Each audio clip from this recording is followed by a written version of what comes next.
এখন আমরা দেখব রুই মাছের সংবহনতন্ত্র। সংবহনতন্ত্র দেখার সময় কিন্তু প্রথমেই আমাদের যেটা করতে হবে, মানুষের সংবহনতন্ত্র কেমন, রুই মাছের সংবহনতন্ত্র কেমন, দুইটার মধ্যে আসলে পার্থক্যটা কেমন, এইটা আমাদের দেখতে হবে। তো সবার আগে বলে রাখি, আমরা অ্যাকচুয়ালি দেখতেছি এক বর্তনী রক্ত সংবহন এবং দ্বিবর্তনী রক্ত সংবহন। That means single circuit versus double circuit. Double circuit মানে হিউম্যান, সিঙ্গেল মানে হচ্ছে রুই মাছ। রুই মাছ কিন্তু সিঙ্গেল সার্কিট। ওকে, আমি এখানে দুইটা ছবি অ্যাড করে রাখছি, দেখো দিস ইজ সিঙ্গেল সার্কিট, লিখে রাখি আমরা এখানে সিঙ্গেল বা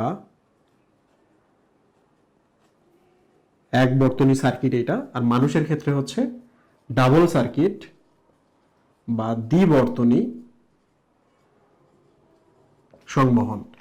আচ্ছা, ব্যাপারটা কি আমি আপনাকে একটু বোঝাই। যখন আমাদের হৃৎপিণ্ডের ভেতর দিয়ে দুই ধরনের রক্ত যাবে, হৃৎপিণ্ডের ভেতর দিয়ে যদি দুই ধরনের রক্ত যায় এবং তাদের পথগুলো আলাদা আলাদা থাকে, that is called double circuit. এই যে দেখেন হৃৎপিণ্ডের এই দিক থেকে লাল, তার মানে অক্সিজেনযুক্ত রক্ত ফুসফুস থেকে এসে দেহে যাচ্ছে, রাইট? এই পাশে এসে দেখেন দেহ থেকে এখানে নীল রক্ত বা কার্বন ডাইঅক্সাইড যুক্ত রক্ত এসে হৃৎপিণ্ডের এই ডান পাশ দিয়ে আবার ফুসফুসে চলে যাচ্ছে। তো এদিকে এক ধরনের সার্কুলেশন হচ্ছে আর এদিকে আরেক ধরনের সার্কুলেশন হচ্ছে। So that is called double circuit বা দ্বিবর্তনী সংবহন। কিন্তু রুই মাছের ক্ষেত্রে দেখেন, দিস ইজ রুই মাছের হার্ট। হার্টের মধ্যে দেখেন একটার পর একটা চেম্বার লাগানো। আমাদের ক্ষেত্রে কি হয়েছে, পাশাপাশি দুইটা দুইটা করে চেম্বার, বাট এখানে একটার পর একটা, যে কারণে আপনি এখানে চাইলেও দুই ধরনের সংবহন নিয়ে যেতে পারবেন না। কার্বন ডাইঅক্সাইড এবং অক্সিজেনযুক্ত রক্ত আলাদা আলাদাভাবে এখানে নিয়ে যাওয়ার কোনো উপায় নাই। এই জন্য এটা হচ্ছে সিঙ্গেল সার্কিট।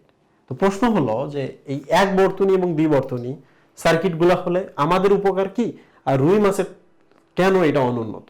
ওকে, একটু বোঝার চেষ্টা করেন। আমাদের ক্ষেত্রে জাস্ট দেখেন, আপনি কিন্তু এখানে রক্তগুলো খুব চমৎকারভাবে সেপারেট করতে পারতেছেন। তো কোনো কিছু যদি সেপারেট করার দক্ষতা থাকে একটা বডিতে, দ্যাট ইজ উন্নত বৈশিষ্ট্য। তাহলে এক নম্বর হচ্ছে অক্সিজেন এবং কার্বন ডাইঅক্সাইড সেপারেট রাখতে পারতেছে।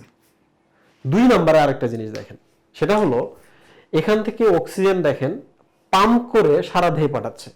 বাট আপনি দেখেন এই যে ফুলকায় থাকে অক্সিজেন, অক্সিজেন থেকে কিন্তু এই অক্সিজেনযুক্ত রক্তটাকে ফুলকা কিন্তু পাম্প করতে পারে না, যার কারণে এইটা কিন্তু ওই অনুপাতে যায় না যে অনুপাতে আপনি জোর করে রক্ত দ্রুত পাঠাতে পারবেন। এখানে কিন্তু জোর করে দ্রুত পাঠানোর কোনো উপায় নেই দেহে, রাইট? তাহলে আমাদের এখানে একটা পাম্পিং মেশিন আছে অক্সিজেন রক্তগুলোকে পৌঁছে দেওয়ার জন্য, বাট এদের কিন্তু পাম্পিং মেশিনটা নাই, যে কারণে আমরা দ্রুত এবং যতটুকু দরকার ততটুকু কিন্তু পাঠাইতে পারি। সো আমাদের ট্রান্সপোর্টটা বেটার। ওকে, সো এখানে আমরা দিতে পারি যে দ্রুত ট্রান্সপোর্ট। তিন নাম্বার হচ্ছে আপনি যখন এইভাবে রক্ত সংবহন করবেন, দেখেন না আপনার দেহের পুরো রক্ত সংবহনটাকে কিন্তু আপনি সেপারেট করে ফেললেন। এখানে এই কার্বন ডাইঅক্সাইড যুক্ত এবং অক্সিজেন যুক্ত রক্ত কিন্তু কখনো মিক্স হচ্ছে না, যদিও এখানে হয় না, বাট এখানে কিন্তু মিক্স হচ্ছে না, খুবই চমৎকার ভাবে আসতেছে।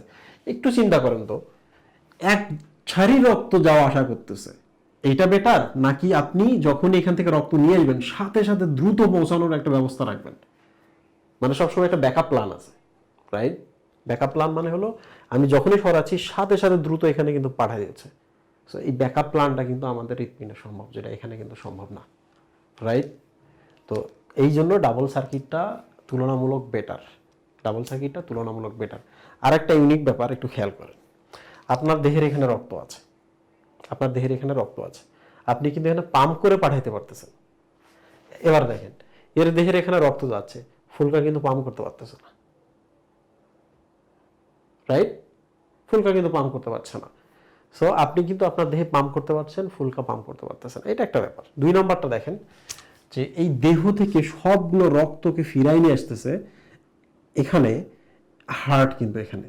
আর আমাদের দেখেন দেহ থেকে সবগুলো রক্ত ফিরে আনার জন্য হার্টের চেম্বারটা কিন্তু এখানে, যে কারণে একটা সুবিধা হয়, সেটা হলো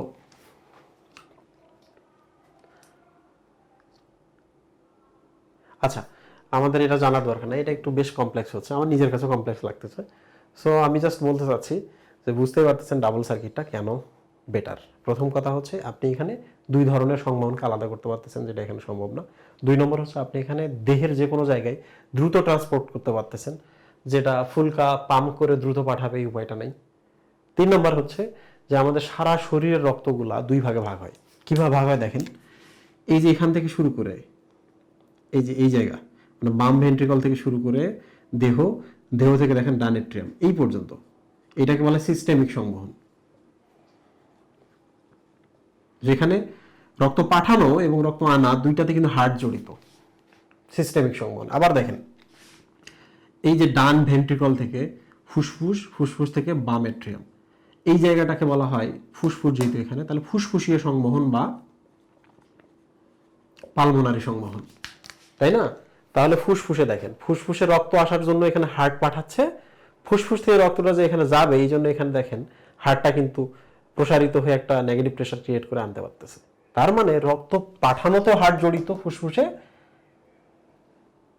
ফুসফুসে রক্ত পাঠানোতেও হার্ট জড়িত, ফুসফুস থেকে রক্ত হার্টে আনতেও কিন্তু হার্ট জড়িত।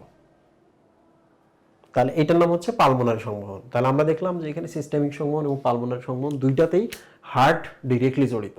এতে স্পিডটা ভালো হয়, ফিরিয়ে আনাটাও দ্রুত হয়। বাট এখানে দেখেন না, এর ক্ষেত্রে দেখেন এখান থেকে আপনি ফুলকায় পাঠাচ্ছেন, হার্ট জড়িত, কিন্তু ফুলকা থেকে পাঠানোতে কিন্তু হার্ট জড়িত না, রাইট? আবার দেখেন দেহের যে কোনো অঙ্গে পাঠাইতে ফুলকা জড়িত, হার্ট কিন্তু জড়িত না, আনতে শুধু হার্ট জড়িত।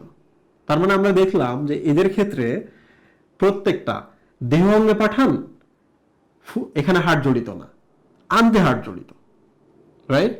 আবার দেখেন ফুলকায় পাঠাতে দেখেন হৃৎপিণ্ড জড়িত বা হার্ট জড়িত, ফুলকা থেকে আবার দেহে পাঠাতে কিন্তু হার্ট জড়িত না। তার মানে আমরা বুঝলাম যে হৃৎপিণ্ড ডাবল সার্কিট হলে সবগুলোতে অংশ নেয়, দেওয়া ফিরিয়ে আনা।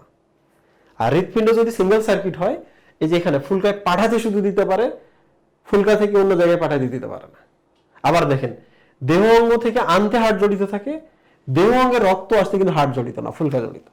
তাহলে আমরা বুঝলাম যে সিস্টেমিক এবং পালমোনারি সংবহন যখন হয় তখন দুইটাতেই পাঠাতে আনতে হার্ট জড়িত থাকতে পারে, যেটা এদের ক্ষেত্রে সম্ভব না। এই জন্য কিন্তু সিঙ্গেল সার্কিটটা ততটা ডেভেলপ না যতটা আমরা ডেভেলপড। ওকে, তো সবাইকে ধন্যবাদ।